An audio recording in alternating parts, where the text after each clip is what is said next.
mövsümü götürsək, akademiyamız üçün uğurlu oldu. Bu həm nəticələr baxımından, həm də ki, futbolçuların və məşqçilərin inkişafı baxımından. Çünki biz ilin əvvəlində qoyduğumuz bir strateji plan var idi klubun və akademiyanın inkişafından bağlı. Düşünürəm ki, bu ili dəyərləndirsək, məşqçilər və futbolçular inkişaf kimi addımlarını atdılar. Əlbəttə ki, biz daha yaxşısını istəyirik, daha çoxunu istəyirik, çünki adımız Neftçidir.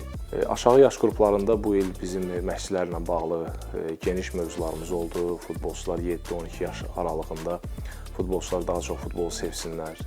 Məşqçilərin daha fərqli yanaşmalarını tələb elədiyi məşqçilərdən şükürlər olsun ki, məşqçilər də bu işin öhdəsindən gələ bildilər. Adətən bizdə U7 komandası seleksiya xarakterli məşqlər olur. Bilirsiniz ki, bu yaşda uşaqlara futbola sevgi, futbola məhəbbət, futbola istək olur. Əyləncə məşqlər oldu bizdə. Biz sentyabrın 5-də start verdik, elanlar verdik ki, akademiya uşaq qəbul olur. Və bu uşaqların içindən biz hardasa 35-ə yaxın uşaq biz yoxladıq. Bunların içindən istedadlı ən yaxşı 10 futbolçunu seçdik. Niyə 10 futbolçu? Çünki bu yaşda uşaqlar 4-4 oynayırlar, kiçik qapılar. Ona görə biz belə qərara gəldik ki, birinci mövsüm ən istedadlı 10 nəfər seçək. Çünki sonra il ərzindəki seleksiya xarakterli məşqlər olur. İstedadlı uşaqlar yenidən tapılsa, biz onları komandaya əlavə eləyək. Çox da gözəl alındı. Həftədə 3 dəfə biz məşq keçdik onlar üçün. Məşqlərin əksəriyyəti o əyləncə xarakterli və texniki hazırlıq idi. Çünki aşağı yaşlarda ancaq təməl texnikasını qoymalısan. Orada daha çox uşağın o həvəsi, istəyi, topu olmalıdır. Biz də bütün məşq proqramını elə qurduq ki, onlarda futbola, topa sevgi olsun. Komandanın baş məşqçisi Ramin Mansurovdur. Ondan heyəti müəyyənləşdirdik və hesab edirəm ki, növbəti mövsümdə artıq bizdə U8 komandası rəsmi Azərbaycan çempionatı oynayacaq. Onu da qeyd edim ki, AFFA-nın keçirdiyi liqalarda lisenziyalaşdırmaya görə liqalar U8-dən başlayır. U7 hazırlıq dövrü olur, U8 rəsmi çempionat olur. Onların da komandası rəsmi Azərbaycan çempionatında sentyabrda mövsümə başlayır. Hesab edirəm ki, seçdiyimiz uşaqlar çox istedadlı uşaqlardır. Növbəti mövsümdə yəqin ki, düzdür, bu yaşda nəticə olmur. Amma Neftçini biz qalib lider qrupunda görəcəyik. Bu 8 komandamız sizə keçən ildən bizdə var idi. Hardasa 45-ə yaxın uşağı biz nəzərdən keçirdik. Onların içində 16 ən istedadlı futbolçuları çempionata cəlb elədik. Bu 8 komandası Azərbaycan çempionatında iştirak edirdi. Bu yaşda 18 komanda rəsmi AFFA-nın qeydiyyatından keçmiş komanda Azərbaycan çempionatında iştirak edirdi. Bir dövrədən ibarət oldu, sonra əlavə bir 10 oyun da oldu. Burada U8-də bir nüans var. U7-nin ən yaxşı istedadlı uşaqları məhz U8-də cəlb olunurdu. Bizim də U7 komandamızdan 4 futbolçunu biz istedadlı perspektivdə gördüyümüz üçün U8 çempionatına cəlb elədik. Komandanın baş məşqçisi milli futbolcu və dünya çempionu Mehdi Rzayevdir və əlimizdən gələn köməyi Mehdi müəllim üçün eləyirdi ki, yenə də əgər istedadlı uşaq varsa kənarda qalmasın. Orada da seleksiya xarakterli məşqlərdir. Çünki il boyu o komanda seleksiya ola bilər, hansısa istedadlı uşaq nəzərdən qaçsın, kənarda qalsın. Ona görə biz belə qərara gəldik ki, il boyu bizim qapılarımız istedadlı uşaqların üzrə açıqdır. Komanda istənilən vaxt hansı valideyn istedadlı uşağı varsa bizə müraciət edə bilər. Bizim valideynlərlə sıx əlaqəmiz var, məktəblərlə sıx əlaqəmiz var, orta məktəbin idman müəllimləri ilə sıx əlaqəmiz var. Onlara müraciət edirik ki, harada istedadlı uşaq görsünüz, bizə Neftçi klubundan müraciət edin. Biz də onları hər cəhətdən klub tərəfindən təmin etməyə hazırıq. Futbolu sevdirmək baxımından məşqçilərimiz həm valideynlərlə görüşlərimiz oldu, onları maarifləndirdik ki, evdə uşaqlara dəstək olsunlar, təzyiqdən uzaq tutsunlar o yaşda uşaqları.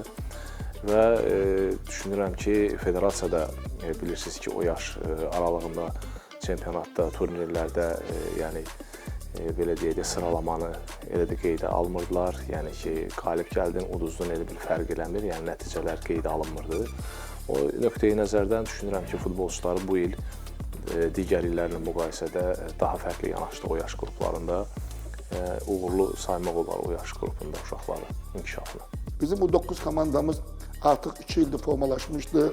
O komanda keçən il U8 liqasında oynamışdı. Komandaya İnqilab Ələkbərab başçılıq edirdi.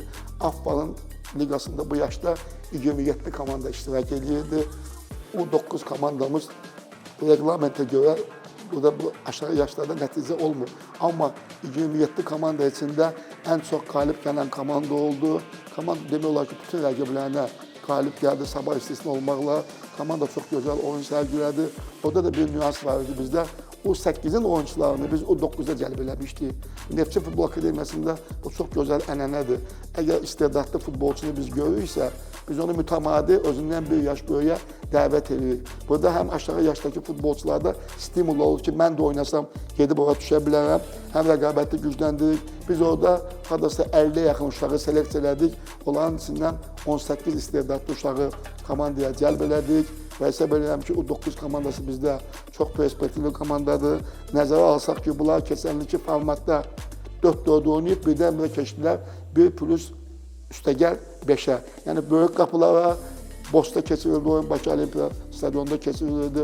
Və Neftçi orada ən gözəl oyunlardan sərgilənən biri oldu. Hesab edirəm ki, U9 öz işinin öhdəsindən layiqincə gəldi. Düzdür, nəticə bizə önəmli deyil. Əsas futbolçu yetişdirmək, U9-un məqsədi U10 liqasına oyuncu yetişdirmək idi. Oradan 2 futbolçu son zamanlar Azərbaycan çempionatında artıq U10 liqasında oynayırdı. Bizim U10 komandamızda artıq 3 ildir Azərbaycan çempionatında oynayır.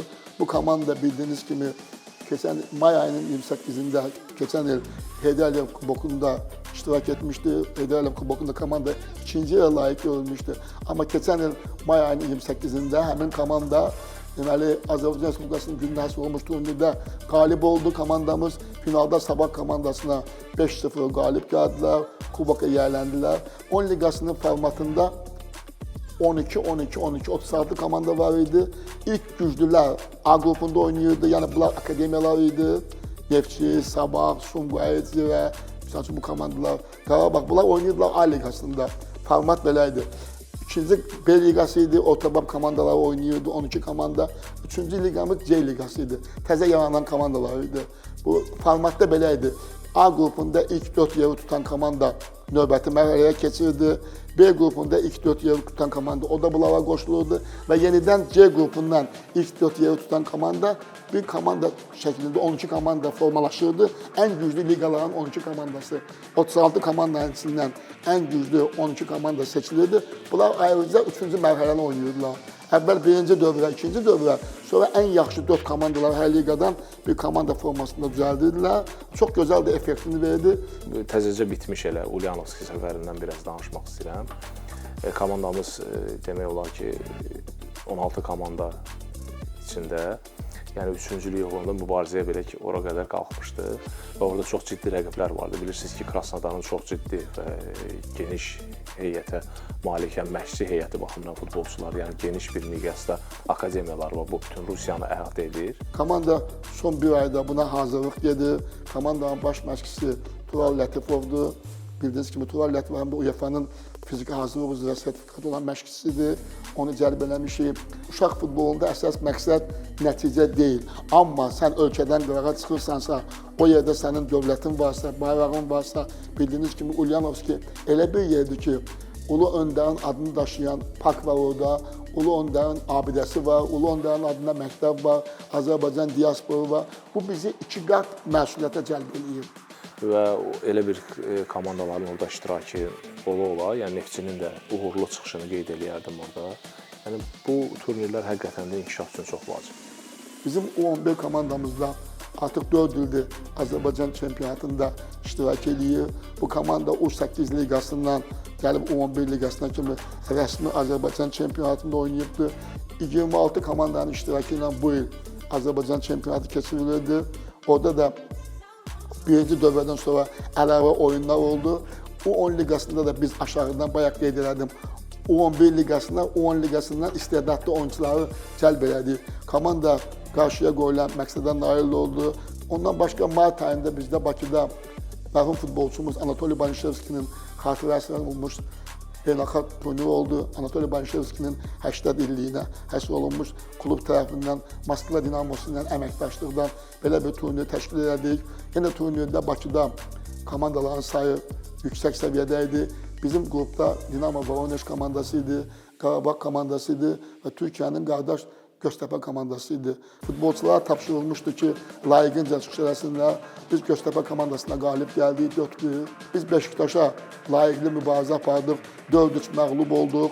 Hesab edirəm bizim üçün bu gözəl bir elə bir ki, oyun praktikası oldu. Aşağı yaşlıların əsas məqsədi oyun praktikasına nail olmaqdır. Həqiqətən də bu turnirlər çox vacibdir bir akademiyanın inkişafı baxımından, futbolçuların inkişafı, məşqçilərin təcrübə qazanmaq baxımından turnirlər vacib amillərdən biridir.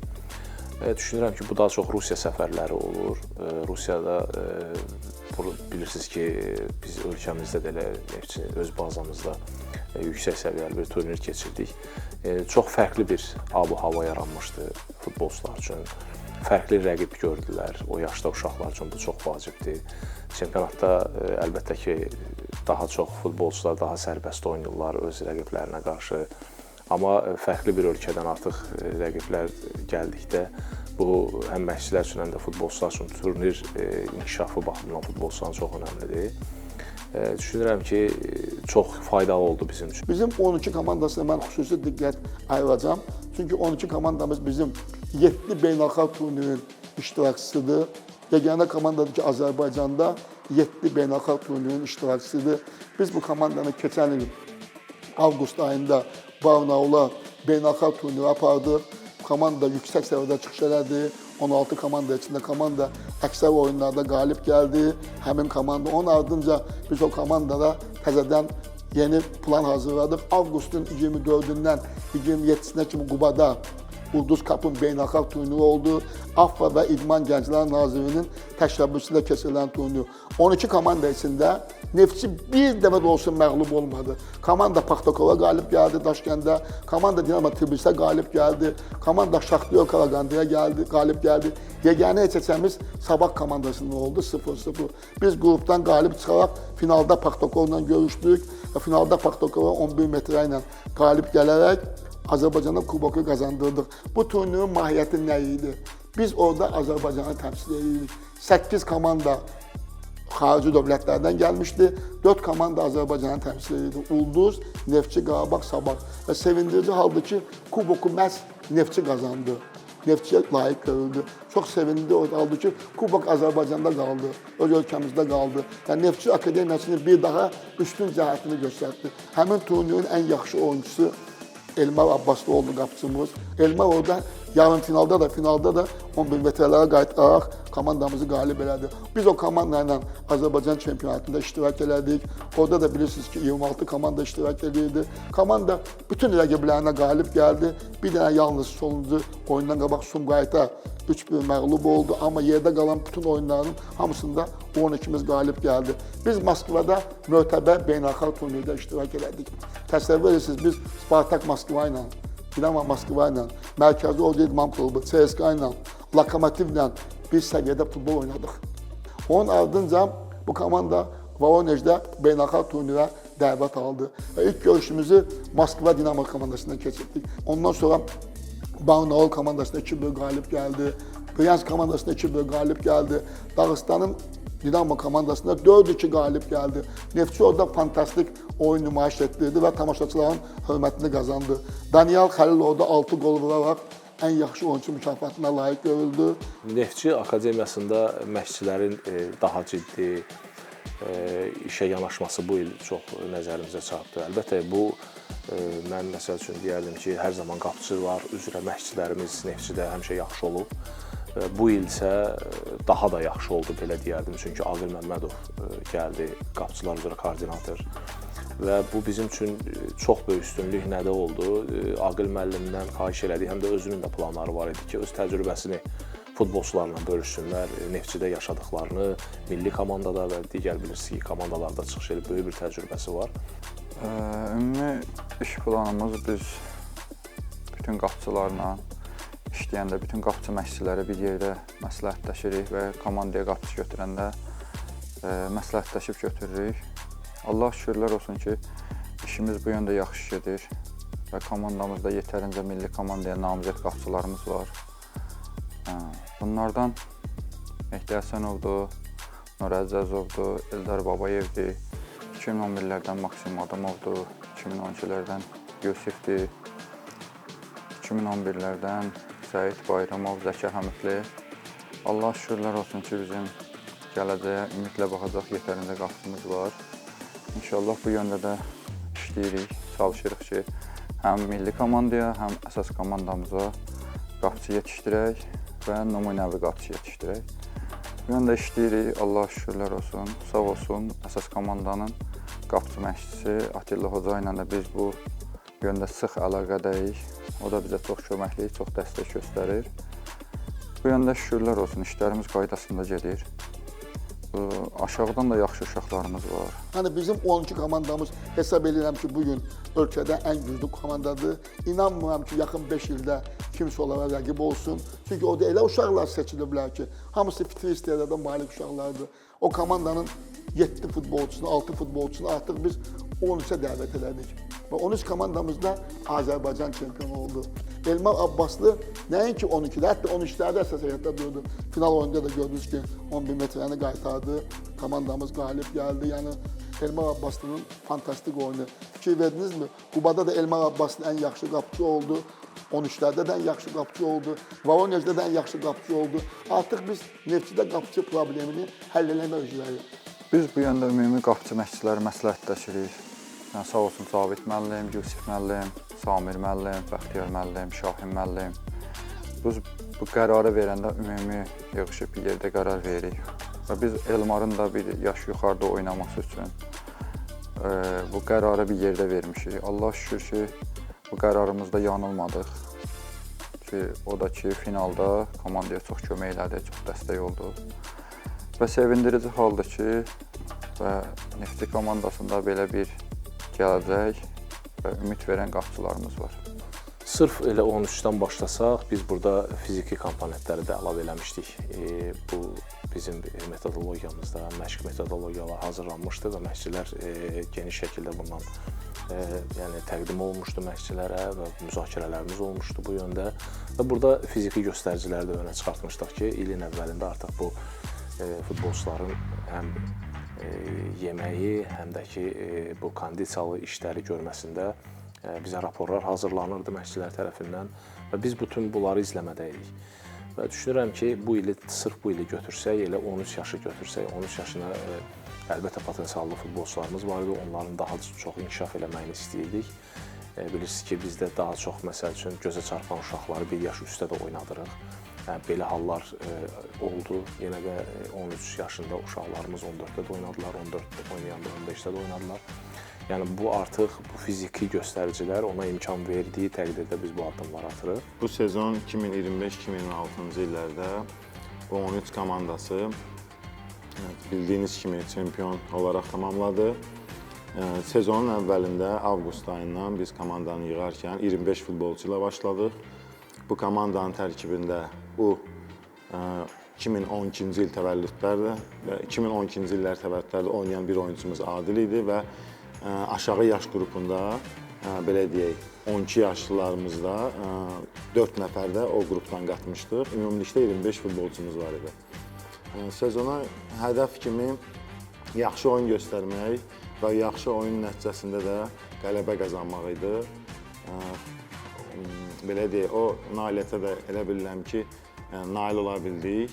Bacardığımız qədər məşqçi stafı çalışdıq ki, uşaqlara daha yaxşı məşqlər keçək, uşaqların inkişafında daha önəmli şeylərə üstünlük verək, uşaqların potensiallarını açaq, onları inkişaf elətdirək və gələcəkdə bizim yüksək liqada oynayan komandamıza oyuncularının təməlini qoyaq, yetişdirək. Komandamı təbrik edirəm, başda baş məşqçilərim olmaqla bütün komanda yoldaşlarımı da təbrik edirəm. Mövsüm çox əla başlamışdı. İlk oyunumuz Ulduzla 2-1 hesabı ilə qalib gəlmişdi. 2 qol da mən vurmuşdum. Sezonumuz çətin və maraqlı keçdi.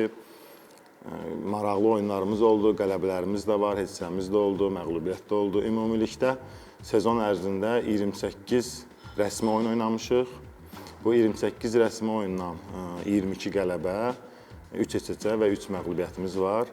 Amma ümumilikdə götürsək, avqust ayından may ayına kimi 10 ay ərzində 56 oyunu keçirmişik, 28 rəsmi oyun, 28 yoldaşlıq oyunu. Yəni, Yoldaşlıq oyunlarında sayını çox elədik ki, uşaqlar daha çox oyun vaxtı qazansınlar, oynasınlar, inkişaf eləsinlər. Sırf 13 ilə bağlı bilirsiniz ki, bu ili çempionluqla bitirdilər. Bu böyük motivasiyadır uşaqlar üçün. Yəni ki, həm inkişaf, həm də ki, çempionluq futbolçunu daha da üst əhval-ruhiyyədə saxlayır və inkişafına böyük bir təkan olur. Ardıcıl qələbələr qazandıqda çempionat oyunlarında psixoloji durumdan futbolçuları hazırlamaq daha asan olur. Əlbəttə, hamıya şanslar veririk. Əsas məqsədimiz bilirik ki, Neftçi Futbol Klubuna, əsas komandamıza futbolçuları yetişdirməkdir. Və bu təməl elə qoyulmalıdır ki, futbolçular artıq həm texniki tərəfdən, həm taktiki, həm psixoloji, həm fiziki tərəfdən futbolçular çox yüksək səviyyədə hazırlamağa çalışırıq. Bu yöndə düşünürəm ki, bu il 13 yaş qrupumuz inkişaf dövrünü yaxşı keçdi. Final oyununu çıxmaq şərti ilə hər şey qaydasında idi. Final oyununda isə çətinliklərimiz oldu. 60-cı dəqiqə 2-1 məğlub olurduq, 2-1. Amma komanda yoldaşlarım həvəsdən düşmədi və axırıncı dəqiqədə topu qapıdan keçirdik. Penallaşmalarda qalib gəldik və kuboku yuxarı qaldırdıq. Futbolçularımız aldı topu Mehdi Mərdanov. Mehdi sağ cinahlı oynayır. Dərhal irəli ötürmə. Yaxşı anda Adil Şabanov. Aşırma zərbə. Adil gol! Adil Şabanov! Dubledir Adil. 2-2. Şabanov bütün komandanı yığır başına kapitan. Adil qapçını qabaqladı vaxtında. Aşırma zərbəni vurdu və topu keçirdi qapıdan Şabanov. Bir oyunçumuz da U14'lərdə oynayırdı, Adil Şabanov. O da bildiyiniz kimi sezonun ən yaxşı oyuncusu adına layiq görüldü. Doğrudan da layiq idi, yaxşı oynadı. Sezon ərzində 19 gol vurdu. Amma belə deyək də biz Adildən tam bütün oyunlarda istifadə eləməmişik. Çempionatın ilk başlanğıcında Adili belə deyək də dəvət eləmirdik. U14 komandasında oynayırdı. Finala yaxın Adili oyunlara daha çox cəlb eləməyə başladıq və o da sağ olsun ehtimalları doğrultdu. Həmişə kimi U14-də də həmişə demişik bunu, çempionluq başqa da heç bir şey. Mən U13 mövsümü də başlayanda, U14 mövsümü də başlayanda demişdim ki, U13-də biz çempion olacağıq və mən ən yaxşı oyuncu seçiləcəm. Həm çempion olduq və mövsümün ən yaxşı oyuncusu seçildim. Bunu da ki, əlbəttə ki, tək mən eləmədim. Komandanın bütün hamısının əziyyəti oldu. Bütün komanda yoldaşlarıma təşəkkür edirəm. Bir daha U14-də də inşallah çempiondur. Həmişə ki. Açığı desək, 13 yaş qrupundan 14 yaş qrupuna keçib, bizim Azərbaycan çempionatlarında formatı əsasən biraz çətin sayılır. Nəyə görə? Çünki uşaqlar 13 liqada meydançanın yarı hissəsində oynayırlar, amma 14 liqada artıq böyük meydançaya 11-11-ə bildiyimiz normal futbol qaydalarına keçirlər. Bu müəyyən dərəcədə deyil, bir çox problemləri üzə çıxardır. Uşaqların adaptasiyası olsun, istər meydançaya, istər topun ölçüsü böyüyür. Bu mənalarda və müəyyən dərəcədə 11-11-ə taktiki bilgilərə sahib olmaqları, yiyələnməkləri bunlara müəyyən dərəcədə problemlər yaradır. Bizim əsas hədəfimiz zaten mən artıq 6 ildir belə deyək, 14 liqasında çalışıram. Yəni gördüklərimə və təcrübələrimə əsasən də bu period həqiqətən çox çətin keçir uşaqlar üçün. Xüsusilə də qışa qədər olan period. Qışdan sonra isə artıq uşaqlarda müəyyən adaptasiya formalaşır, müəyyən taktiki bilgilərə sahib olurlar və ondan sonra artıq yaya doğru, sezon sonuna doğru artıq uşaqlarda bir rahatçılıq və inkişaf əməlli başlı hiss olunur. Daha çox U14-ün stadionuna baxaraq daha çox mən üstünlük qururdum öz yaşıtlarımdan. Çünki U14-də 100 metrdir, amma U13-də 50 metr. Və Emin müəllimlə İnqilab müəllim çox sağ olsunlar ki, məni U14-də vaxt verdilər, məşq elətdirdilər. Üstünlərimdə çox böyük əziyyətləri var idi. Hər birinə çox təşəkkür edirəm. U14 uşaqları qarşı hamısına çox böyük təşəkkürlərimi bildirirəm. 14 yaşlarımıza gəlsək, 14 yaşlarımızda artıq 11-11 oynayırdılar meydançada. 13-lə müqayisədə format daha fərqli idi. Yəni burada artıq biz taktiki baxımından da futbolçuları öyrətməyə başladıq. Məşqçilər əlbəttə ki, burada böyük rol oynadılar. Futbolçuların həm taktiki, həm texniki, həm fiziki tərəfdən təkrar bunları təkrarlamaq çox önəmlidir. Əlbəttə bu aşağıda da təkrarların sayının daha çox olmasını istəyirik ki, futbolçular buna alışsınlar. Bu yöndə düşünürəm ki, əməlli başlı bir yol qət elədik. Təbii ki, biz Neftçi olaraq hər zaman qalib olmaq istəyirik, amma bunu doğru oyunla, doğru oyun prinsiplərindən qazanmağa çalışırıq. Bu baxımdan düşünürəm ki, uşaqlar üçün bu il kifayət qədər yaxşı keçdi. Düzdür, play-off mərhələsində istədiyimiz kimi çıxış edə bilməsək də, ilk 8-də 1-i keçəndən sonra 4-də 1-də Qarabağla qarşılaşdıq və evdə qalib olsaq da, cavab oyununda təəssüflər olsun ki, 4-1 hesabı ilə məğlub olduq. Amma ümumi götürəndə bu sezonu düşünürəm ki, uşaqlar üçün faydalı hesab edə bilərik. Kifayət qədər uşaqlar oyun məzmununda, oyun planında inkişaf etdilər. Yenə deyirəm, biz Neftçi Akademiyası olaraq əsas hədəflərimizdən biri də uşaqların aşağıdan yuxarı mərhələ-mərhələ keçməsidir. Hansı ki, əgər həmin uşaq 1 yaş böyüklərdə özündən böyüklərin içərisində əsas heyətdə davamlı olaraq rəqabətə tab gətirə biləcəksə, biz o uşağın önünü açırıq, ilk öncə məşqlərə dəvət edirik və ondan sonra əsas heyətdə də oynatmağa çalışırıq. Mütəmadi olaraq aşağıdan 13 komandamızdan bir çox oyuncuları məşqlərə dəvət etdik və onların ən azından yuxarını hiss etməsini və gələcəkdə 11-11 olan oyunda özlərini daha rahat hiss etmələrini təmin etmiş olduq. Təbii ki, bizdən də yuxarı gedən Əkbəri qeyd eləmək olar.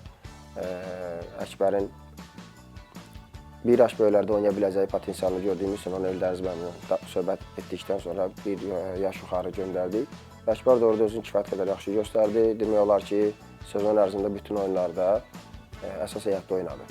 Hər il olduğu kimi, hər sezon bitəndən sonra bizdə iclas olur, təyinatlar verilir. Bizə də bu il təhvil verildi komanda. Avqust ayında təhvil aldıq. Avqustun əvvəlindən məşqlərə başladıq. Demək olar həmişəki kimi seleksiyaya daha çox diqqət ayırdıq. Komandamızdan gedənlər də oldu. Mənə qədər deyilmişdi futbolçulara. Biraz gücləndirdik komandanı, xüsusən də vətəndən götürdük uşaqlar, Səbaildən götürdük. Götürdüyümüz futbolçular arasında uğurlular da oldu. Məsəl üçün Əzimov Kənan ilin futbolçusu seçildi. Nihat, Cəlal, Əli, bunlar da komandaya tez bir vaxtda uyğunlaşdı. Komandamızın əsas heyəti oyuncuları oldu. Aşağı yaş qrupumuzdan həmişə olduğu kimi futbolçulara baxdıq. Oradan da mən şəxsən özüm həmişə istəyirəm ki, oyuncu qəbul eləyəndə bu bizdə əsas heyətdə oynasın, bərkisin. Götürüb yedək saxlamaqdansa öz yaş qrupunda oynamağı məqsədə uyğun olur. 3 futbolçumuz bütün il boyu Sultan, Qafar, Emil U16 komandamızda çıxış elədi. Play-off oyunlarının bəzilərində qoşuldular bizə. Bu mövsüm bizim üçün uğurlu keçdi. Eldəniz müəllim bizə təyinat olandan sonra bütün uşaqlar həvəsli oldular. Təzə uşaqlar da komandamıza qoşuldu və biz istədik ki, bir böyük, yaxşı bir kollektiv əmələ gəlsin. Və düzdür, sezonun əvvəli yaxşı başladıq, sezonun ortaları düşdük B liqasına. Oradan qalxmaq biraz bizim üçün çətinlik oldu, amma biz axır əvvəl çatdıq A liqasına və orada böyük bir uğur qazandıq. Neçə oyunda albada uzmadıq və axırda gəldik, çempion olduq. Çempionatımız da çox maraqlı bir sistemlə oldu. Millətlər Liqasının formatından 4 liqada 4 yarım qruplu oldu. 1, 2, 3, 4 ABC-yə 2 komanda düşürdü, qalxırdı. 5-ci dövrədə biri qalxdı yuxarı, 6 komanda qaldı. 2 dövrədən ibarət oynadıq. Çox yaxşı hazırlaşdıq, xüsusən də axırıncı, belə deyək, altılığa. Ondan əvvəl B divizionunda müxtəlif çox rotasiyalar elədim. Oyuncuların hamısına daha çox şans verdik. Hansından harda daha çox effektiv ola bilərdik, onlara baxdıq. Final mərhələsində də ki, 8-də 8 elə 2 tur qalmış çempionluğu rəsmiləşdirdik. 15-16-ya artıq gəlsək, bilirsiniz ki, sizlə bir yerdə 15-in çempionluğunu qeyd elədik. Elə mən də müsahibədə sizlə bir yerdə idim. Babayev mərkəzə, kapitanla oynayır Emil Quliyev. Emil, əla ötürmə, qafa! Gol! Əla ötürmə, əla sərbə! Çox gözəl gedir. Həm cinah dəyişməsi oldu, həm ara pası oldu. Çox gözəl qol. milli komandaya Milli komanda 1 yaş yuxarıda oynamaq. Həqiqətən də bu futbolçunu məhz elə A komandamızda görmək arzusuyla bütün işləri davam elətdiririk. 2-0. Artıq ilk hissədə üstünlüyümüz 2 topa yüksəlir. Yenə də ona qayıtmaq istəyirəm ki, çempionluq yolunda şanslar daha çoxaldıqca futbolçular daha fərqli görürdüm mən. Qıraqdan biri baxan kimi, məsəl üçün, məşqçilərlə daha çox müzakirələrim olur hər məşqdən sonra, hər oyundan sonra oyunumuz hansı formada keçdi və bunu daha necə yaxşı eləyə bilərik kimi hər zaman müzakirələrimiz olur. Yəni, futbolçu artıq hiss edir ki, çempion ola bilər, gücün üstünə daha da güc qatır və məşqçilərimiz daha ciddi, daha diqqətli olurlar bu barədə. Bu yöndə 15-in məşqlərdə daha çox dinamik olmağına, məsəl üçün, ilin əvvəlində bizim bu motorik keyfiyyətli futbolçularımızın bir balaca nisbətən sayı az idi və biz bir balaca plan dəyişikliyi elədik və bu plan dəyişikliyi Eldəniz müəllimin təcrübəsindən də yararlanaraq futbolçuları düzgün istiqamətləndirə bildi və bu motorik keyfiyyətləri daha da məşqlərdə daha üzərində işlədi və futbolçular daha dinamik olmağa başladı. Bu intensiv məşqlərdən irəli gələn bir şey idi. Deyərdim ki, son 7-8 oyunu Eldəniz müəllimi yazdığı raporuna da baxsaq, yəni biz də oyunlarda daim iştirak edən kimi deyə bilərəm ki, stabil keçirdilər. Bütün oyunları stabil sürətdə və dinamik motorik keyfiyyətləri yüksək səviyyədə tutub keçirdilər. Əlbəttə, daha yaxşı ola bilərik. Bu futbolda belə bir deyin yoxdur ki, kifayətlənə bilərik. Əgər bu akademiyadırsa, daim inkişafdan gedir söhbət. Biz nə vaxt əsas komandaya oyunçu verəriksə, bu bizim üçün böyük bir çempionluq olacaq. Düşünürəm ki, Neftçidəki bu yöndə neçə illərdir ki, uğurlu addım atmaqdadır. Çünki elə biz Murad Məmmədovu götürsək, adını çəkə bilərik, Rızanın, Ağadadaşın və digər klublarda oynayan futbolçular var Neftçi Akademiyasından çıxan. O yöndə daha məsuliyyətli işin altına girdiyimizi düşünürəm və əgər futbolçu yetişdirməkdən danışırıqsa, bunun sayını daha da artırmalıdır. Burada işləyən rəhbər olsun, koordinator olsun və məşqçi heyəti olsun. Öz komandamızda bu 15-də də, 14-də də bir 5-6 nəfərimiz 2-3 dəfə milliyə toplanışa dəvət alıblar. Potensialları uşağımız var. İndi gələcək görsədər U16, U17 inkişafları necə gedəcək. Mən düşünürəm ki, bir 3-4 futbolçumuzu A komandaya qazandıra bilərik. 16 yaşlara gəldikdə isə bilirsiniz ki, 16 yaşlarda 3-4 futbolçumuz var idi ki, bunlar həm 17 yaşlarda da çıxış edirdilər. Məsəl üçün, mən Emillə Qafarı götürə bilərəm ki, onlar 2011 təvəllüdlü futbolçular idi, amma bilirik ki, çempionluqda çox böyük rol oynadılar, amma 16 yaşlara da qismən oynayırdılar. Yox, böyük oyunları, ölçüdə oyunları daha çox, məsələn, üst yaşda oynadılar. 17-də də Qafarın oyunları oldu, Emilin də oyunları oldu və Harunu qeyd edə bilərəm bu növdə. Çox futbolçu adı çəkə bilərik. Bu yöndə düşünürəm ki, biz transferlərə də çox önəm verdik. 2025-2026-cı il mövsümü əsasən bizim komandada yenidən qurma və inkişaf dövrü oldu. Komandanın 20 futbolçusundan 16-sı yeni cəlb elədik komandaya. Bu ilk dövrlərdə bizim üçün biraz çətin oldu. Komandaya adaptasiya, məşqlərin intensivliyi və uşaqların bir-birinə öyrəşməsi bizim biraz vaxtımızı aldı. Mövsümün ilk 7-8 oyundan sonra komandanın birləşdiyini və fiziki cəhətdən inkişaf elədiyini gözdən görüləcək qədər görsənirdi. İlk mərhələdə A qrupunda lider tamamladıq bildiyiniz kimi. İkinci mərhələdə isə uşaqların zədəli olmağı, bəzi oyuncuların oyunlarda qırmızı kartla cəzalanmağı mövsümün sonunda bizim 3-cü yer tutmamıza gəlib çıxartdı. Və adaptasiya dövrünü keçməyə çalışdı futbolçular. Biz də burada klub şərait yaratdı ki, futbolçular həm qalma, həm yemə baxımından şərait yarandı onlara və zədələr bir balaca imkan vermədi ki, bu komanda stabil çıxış eləyə bilsin. İlin əvvəlində əlbəttə ki, bu futbolçularla da daha çox tutduğumuz yol, daha sürətli futbol oynamaq, daha intensiv futbol oynamaq, daha düşüncəli, daha məzmunlu futbol oynamaq baxımından bu komanda ilə bağlı yüngül bir balaca zaman aldı. Amma bunu həyata keçirə bildi Vaqif müəllim. Düşünürəm ki, daha potensiallı futbolçular orada da çıxmaqda davam elədi.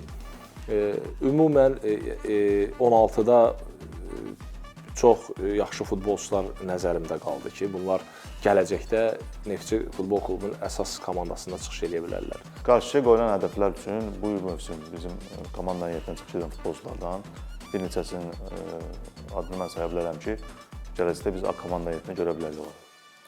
Məsəl üçün Renat var bizdə, Mehdi var, Şikar var, Əli Musazadə var. Bu oyunçuları biz gələcəkdə komanda heyətinə görə bilərik.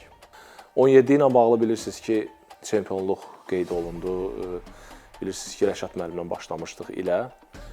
Sonra milli yığma komandadan təklif gəldi və Rəşad müəllim millidə işləməyə başladı və biz təcrübəli Elvin Məmmədov, yəni futbolçu karyerası zəngin olmuş, kifayət qədər də məşqçilik təcrübəsi olan, hətta Premyer Liqada belə məşqçilik eləmişdi. Əlbəttə qısa bir zamanda olub bunlar hamısı. Bütün məşqçilərimizin öyrənmə açısından hamının elə içi daxil mən olaraq, yəni öyrənmə hər zaman gözəldir, hər zaman yaxşıdır. Yeni məlumatlar almaq. Elvin müəllim daha fərqli yanaşma ilə yadda qaldı komandamızda. Daha tələbkar kimi görsəndi meydançada və bunu da komandasına aşlaya bildi. İlk öncə bilirsiniz ki, 17-də də 6-lıq sistemi var və yaxud da 8 sistemi var, komandanın sayına görədir. Yəni, komanda olaraq mən yanvarda gəlmişdim komandaya. Yəni, deyək ki, ilk 2-3 turda biraz gözləntilərimiz xal baxımından, oyun baxımından o qədər də ürək açan olmadı. Amma ondan sonraki periodda həqiqətən uşaqlar daha yaxşı mübarizə apardı və ilin sonunda da şükürlər olsun Allaha ki, bizə nəsib elədi çempionluğu. Yəni, Neftçi komandasının hər zaman hər yaş qrupu üçün fərqi yoxdur. İddiası var. Yəni, iddialardan biri həm futbolçu yetişdirmək, həm də futbolçuları qələbəyə yükləmək.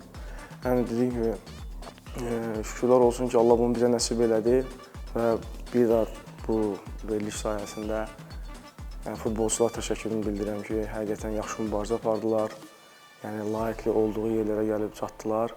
Yəni, və onların hər birinə deyirəm, orada danışanda da deyirdik biz hər dəfəsində ki, yəni bəlli bir yerə gəlib çatmaq asandır, amma orada stabillik saxlamaq, orada qalmaq daha güc tələb eləyir, daha xarakter tələb eləyir. Ona görə hər birinə uğurlar arzulayıram. Şükürlər, yəni təkrar deyirəm, şükürlər olsun Allaha ki, Allah bunu bizə nəsib elədi çempionluğa. Əslində enişli yoxuşlu bir mövsüm oldu. İlk öncə qələbə, çempionluqla bağlı hər kəs təbrik edirəm. Bütün Neftçi azarkeşlərini, Neftçi rəhbərliyini və komanda yoldaşlarıma hamısına bir-bir təşəkkürümü bildirirəm. Çempionata ilk ən başda yaxşı başlamamışdıq. Çox oyunda xal itirirdik, yaxşı getmirdi. Sonradan məşqçi dəyişikliyi oldu, Elvin müəllim gəldi. Elvin müəllim gələndən sonra da ilk bir neçə oyun yaxşı çıxış etməmişdik, xal itirdik. Ondan sonra yavaş-yavaş toparlandıq. Son 10 oyundan 8-in qələbə qazandıq, 2-sini neçəsi elədik və çempionluğa nail olduq. Belə, ümumi sezonda öz çıxışım haqqında deyə bilərəm ki, ilk başlarda mən də yaxşı başlamamışdım, zədədən qayıtmışdım. Amma sonradan yavaş-yavaş mən də öz oyunumu düzəltdim və çempion olmağa nail olduq, çempion olduq. Sevindirici hal odur ki, bizim 3-4 futbolçumuz var idi ki, artıq bir balaca onlarla bağlı həm şəxsən mən özüm də danışmışdım. Bilirsiniz ki, akademiya elə bir yerdir ki, orada valideynlərin rolu da çox böyükdür, onun yaşadığı mühit, həyat tərzi bizim üçün çox vacibdir. Çünki onları biz araşdırmadayıq, hər zaman axtarırıq ki, hansı həyat tərzini sürür. Və valideynlərlə görüşdə bunları deyirik ki, məsələn, siz də dəstək olun, dərsləri onlar bizim üçün çox vacibdir. Özləri disiplini baxımından. Çünki biz 5 aspekt üzərindən işləyirik. Bu aspektlərdən biri də sosial davranışdır. Özlərini cəmiyyətdə çox doğru düzgün aparsınlar. Çünki bunlar hər zaman futbolçulara və məşqçilər tələb olunur ki, harda olduqlarını dərk eləsinlər. Neftçi Futbol Klubunu təmsil edirsiniz. Bunu hər zaman deyirik. Məktəb olsun, ictimai bir yer olsun. Hər bir yerdə siz Neftçini təmsil edildiyinizə görə özünüzü Neftçiyə layiq bir adam kimi aparmalısınız və bu yöndə düşünürəm ki, qavrayan futbolçular daha çox oldu. Valideynlər də artıq sanki, bəzi valideynlər sanki birinci dəfə eşidirmiş kimi. Yəni, onlara çox, hətta bizə bir geri dönüş də olmuşdur. Biz daha məsuliyyətli olduq evin içində də. biz artıq övladımıza fərqli yanaşmalara başladıq ki, sən atdığın bir addım, çöldə məsəl üçün dalaşarsan, kiminləsə nə alayıq bir söz işlədərsən, amma sən Neftçinin adını təmsil elədiyinə görə daha məsləhətli o. Bu geri dönüşlər əlbəttə bizim xoşumuza gəldi.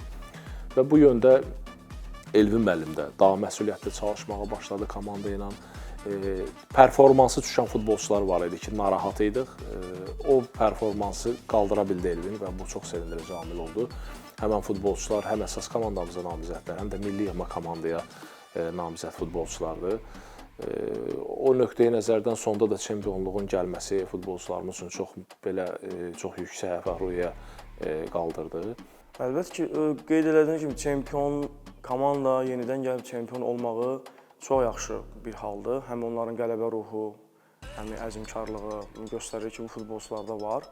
Yəni ən sonunda deyək ki, bu 17, 19 və yaxud 19-dan 21-ə keçid dövrü var ki, futbolçuların orada daha çox işləməli, yəni daha əzmkar olmalıdırlar ki, onlar böyük futbola addım atsınlar, yəni professional futbola addım atsınlar. Yəni bu barədə yaxşı futbolçularımız var. Həqiqətən yəni 6-7 futbolçularımız var ki, bu günləri bizdə ən azından 19-da dubl səviyyəsində çıxıb və yaxud əsas komandaya məşqlərə qoşulacaq futbolçularımız var ki, İnşallah onu da koordinatorlarımız maraqlanır, məşğul olurlar ki, onlar haqqında tədbir görəcəklər. Bəli, artıq 2 ildir çempion oluruq, yaxşı sezonlar keçirdirik. Növbəti il üçündə əlbəttə yenə çempionluqdur, Neftçiyə ancaq çempionluq yaraşır. Ona görə istəyərəm ki, növbəti ildə çempion olaraq, əsas komanda ilə də çempion olmağı çox istəyərəm.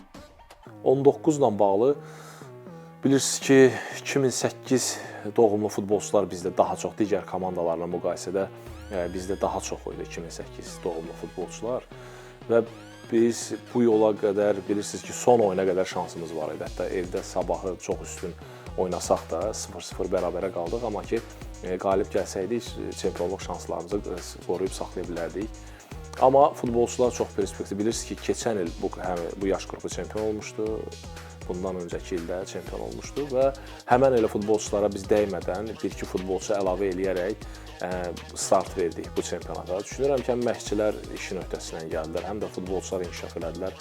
Xatırladım ki, biz məşqçi heyəti təkliflə rəhbərliyimizə müraciət elədik. Neftçi futbol komandasının akademiya rəhbərliyinə, belə deyək də, Neftçi rəhbərliyinə cavanlaşdırma ilə bağlı. Əsas birinci planımız bu oldu ki, təvəllüdlü futbolçuları 2007-ləri əvəzedicilərə verməklə 2008-2009-un 2 çempion komandanın vəhdətindən bir komanda formalaşdıraq. Bizim üçün bu yolda bizə dəstək olsunlar. Daha çox məqsəd çempionata bildiyimiz kimi 6-lıq sistemi var. 6-lıq sisteminə düşmək və yuxarı pillələr üçün çempionatda iştirak etmək. Komandanın yarıdan çoxu 2008 idi.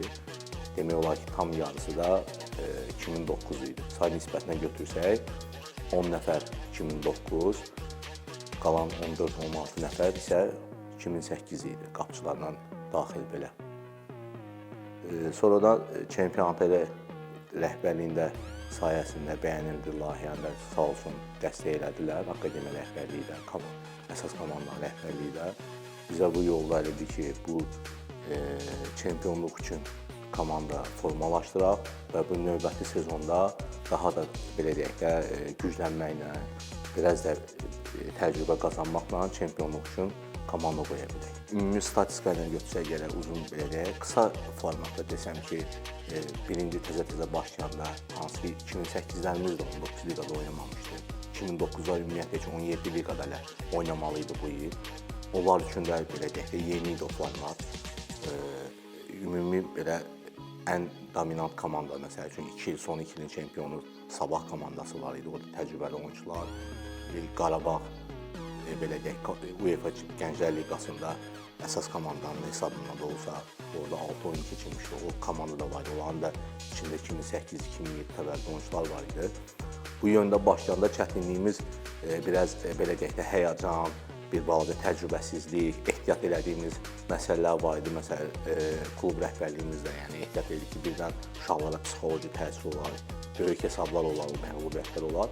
Amma şükürlər olsun, çempionat ərzində 6-lığa düşdük. Birinci missiya 2 dövbəli oyunda 4-cü yeri tutduq.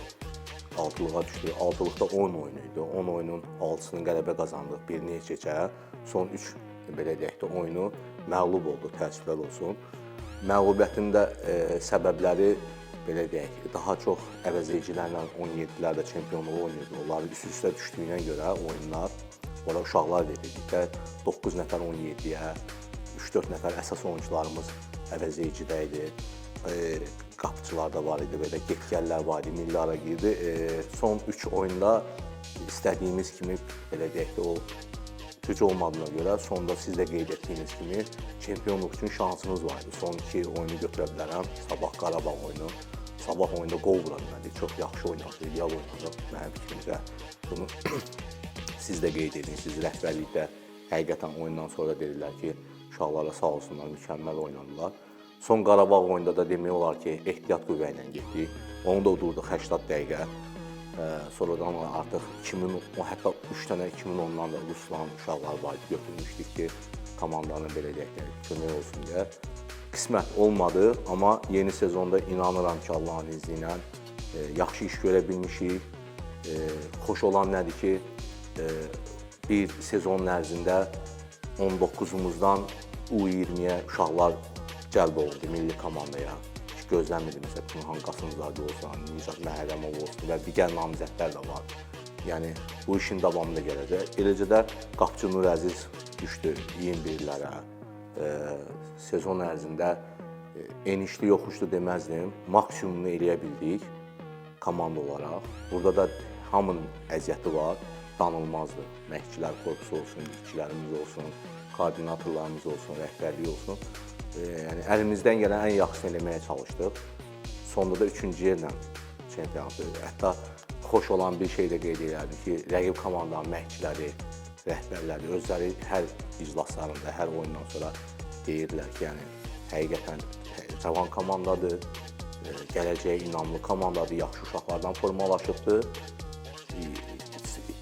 Təklifimiz, rəhbərin də o verdiyi dəstək boşa çıxarmadı və əsas odur ki, işimizi layiqincə yerinə yetirdik. Və bir sevindirici amil odur ki, Rəşad Abdullayev bizim 19 oyunlarını izləyirdi və tanıdıq futbolçuların sayı daha çox olduğundan çox böyük sayda 16 nəfər artıq məşqlərdə iştirak edir. Əvəzedici heyətə gəlir, yəni bunlar o deməkdir ki, yəni bunun sayı 3-4 deyil. Perspektiv bu inkişaf deməkdir, bu bizi sevindirən amillərdən biridir. Bu aşağıdan elə başlayan, deyirəm, bu ildən bizi sevindirən məqamı oldu ki, say çoxluğu ortaya çıxdı. Bu futbol normaldır. Bəzən fikirləşirsən ki, bu futbolçunun bəlkə də perspektivi digərindən daha azdır. Amma məşqlər düzgün olduqda, yanaşma düzgün olduqca bu futbolçu inkişaf edir. Və bu il biz elə ilin əvvəlində bu strateji planı yazanda da bu qeyd olunmuşdu böyük hərflərlə. Və sevindirici halda şükürlər olsun ki, həqiqətən də hər yaş qrupunda say artdı. Və həmçinin də 19-da bu olması bizi sevindirir ki, yəni bu 16 futbolçunun əvəzediciyə cəlb olunması və məşqçilər tərəfindən incələnməsi və daim də Rəşad Abdullayevlə şəxsən mən elə ünsiyyətliyəm, futbolçuların daha yaxşı olduğunu çatdırırlar və ən layiq olanı saxlayıb əvəzedici heyətdə oynatmaq fikrindədir. Bu bizim uğurumuzdur. İnşallah ki, bir addım qalır. Bilirsiniz ki, əvəzedicidən sonra artıq əsas komandadır. Artıq bir addımlığında da əsas komandanın. Xoş olan nədir? İndi bu təzə reqlament hələ bilmirik əvəzedicidə AFFA-dan verilən qərarla necə olacaq çempionatın reqlamenti, formatı. 16 nəfər təzəlikcə dünən bilmişik. 2008, 4 dənə 2009 uşaqlarımız əvəzedicinin qrupuna salınıbdır. Orada Rəşad müəllim onlara baxacaq, yəni böyük ehtimalla cəlb eləyəcək, komandanın özəyini təşkil edəcək. Bu bizim üçün böyük bir proqresdir. Orada uşaqlar var ki, həqiqətən adla saysam gərək bu veriliş belə deyək də daha uzun çəksin. Amma 2009-lu, 2008-li, 2010-lu uşaqlar var. Bu strategiya qısa müddətdə təbii ki, bu danılmazdır. Əsas komandanın belə deyək də məşq toplanışlarında, bunların bu fiziki, atletik keyfiyyət, performans, bu işlər hamısının orada olmaqla, bunların daha çox oyun praktikası, həm əvəzedicidə, həm 19-da olmaqla, ümid edirəm ki, son 3 ilə üzümüzə gələn, 2 ilə də çox yox, əsas komandaya bir 3 dənə, 4 dənə istəyir qapıçımız olsun, istəyir oyuncularımız olsun, qazandıra biləcəyik. Yəni, o potensiallı uşaqlar var belə deyim ki, hamının adını çəkə bilərəm burada, qorxmadan. Yəni, amma üzərində də işləməlidirlər təbii ki, daha çox da oyun oynamalıdırlar. Bilirsiniz ki, bizim qızlar komandamız da var, orada bir təcrübəli məşqçimiz də var, siyasət müəllim işinin ustasıdır bu yöndə. Çempionluqlar olsun, yəni bu ildə zaten Neftçimiz çempion oldu, siyasət müəllimin başçılığı altında və qız futbolunda da bilirsiniz ki, əksəriyyət elə millinin futbolçuları Neftçinin tərkibindədir və hər kəsə hər zaman çempionluqlar, əsas komandamız, yəni bütün akademiyamız, qızlar, bu pozitiv notlar bitirmək mövsümü çox gözəldir, hər kəsə uğurlar arzulayıram. Belə deyək, onda mən baxış istəyim keçən mövsümün sonu, yəni Çempionlar Liqasından, çünki çempion olduq əlbəttə ki, yenə də Çempionlar Liqasına getdik. Doğrudan da hər 3 ildir biz üzərimizə düşən missiyanı yaxşı yerinə yetiririk ölkəmizdə və 3 ildir də Avropa çempionluq. Təəssüflər olsun, keçən il çempion olandan sonra Çempionlar Liqasına gələndə, birincisi, yəni biz reyting cədvəlində aşağı olduğumuza görə doğrudan da bizi püşk atma doğrudan da çox çətin olur. Yəni belə deyək də, belə bir deyim var, püşk heç üzümüzə gülmür və çox çətin və ağır rəqiblərlə üzləşirik.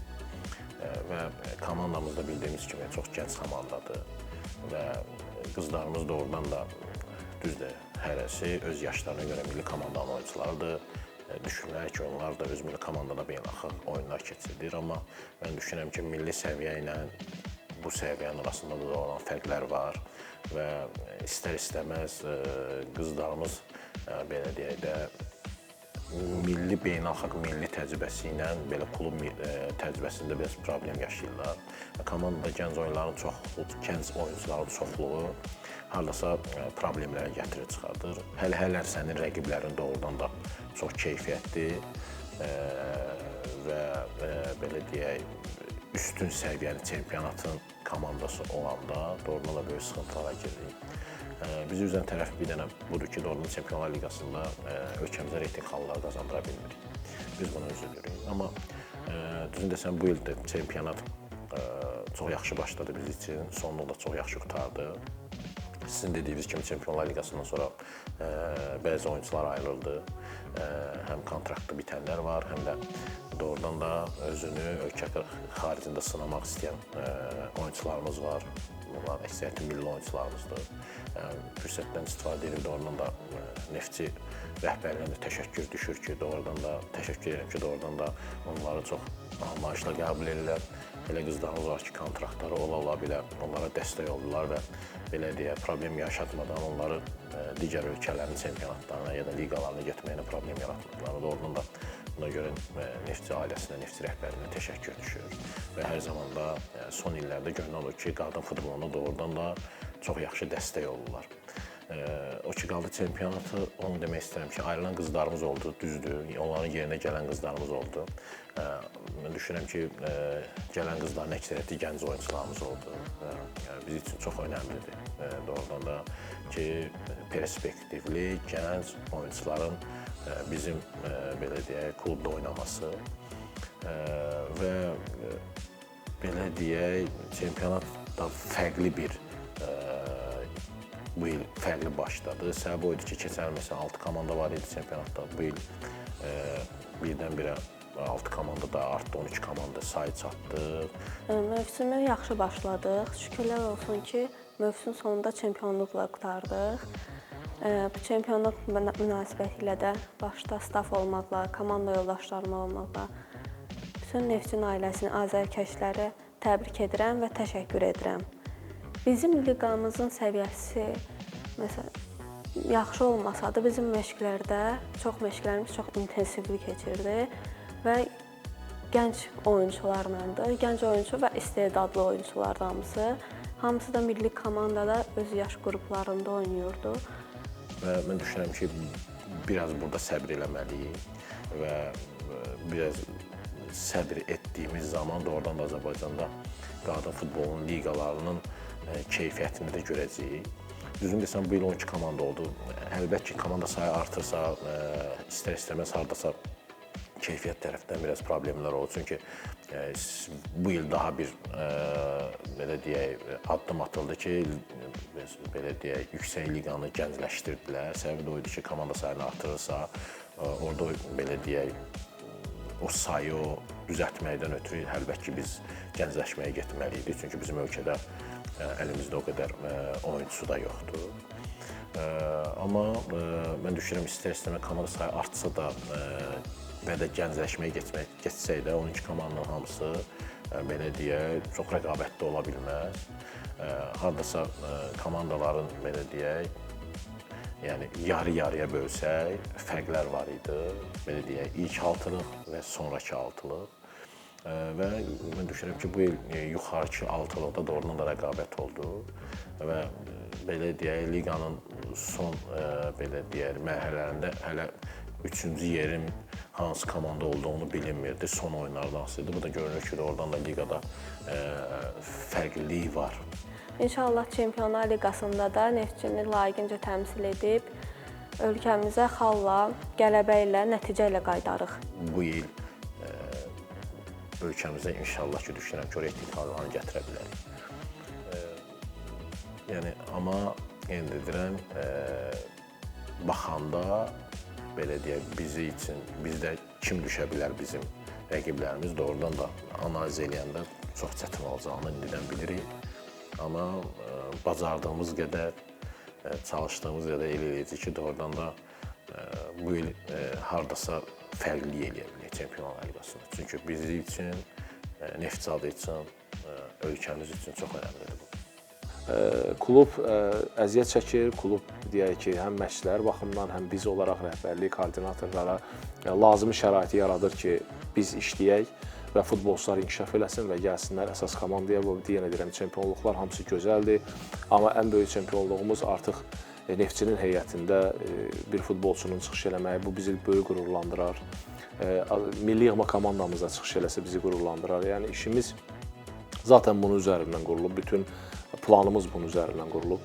Hər futbolçularla fərdi söhbətlərimiz olur. Yəni futbolçular inkişafı baxımından bilirsiniz ki, bu çox önəmlidir. Bəzən öz problemlərini danışmağa ehtiyat edən futbolçularımız da var artıq. 16-17 yaşlarında artıq bu il daha çox söhbətə, belə deyək, dialoqa ehtiyac olan futbolçular oldu ki, məşqçilər onu üzə çıxarda bildilər və futbolçular danışdıqca daha rahat oldular və danışıb klub da onların problemlərini həll elədi. Yəni bu ildə bunu daha çox şahid olduq. Və mən ümumi mövsümü dəyərləndirsəm, düşünürəm ki, Neftçi Akademiyası üçün uğurlu oldu. Sırf çempionluqlar baxımından da bu belədir. Futbolçuların inkişafı baxımından da bu belədir. Ümumi inkişafı götürsək, düşünürəm ki, akademiyamız üçün bu il uğurlu oldu.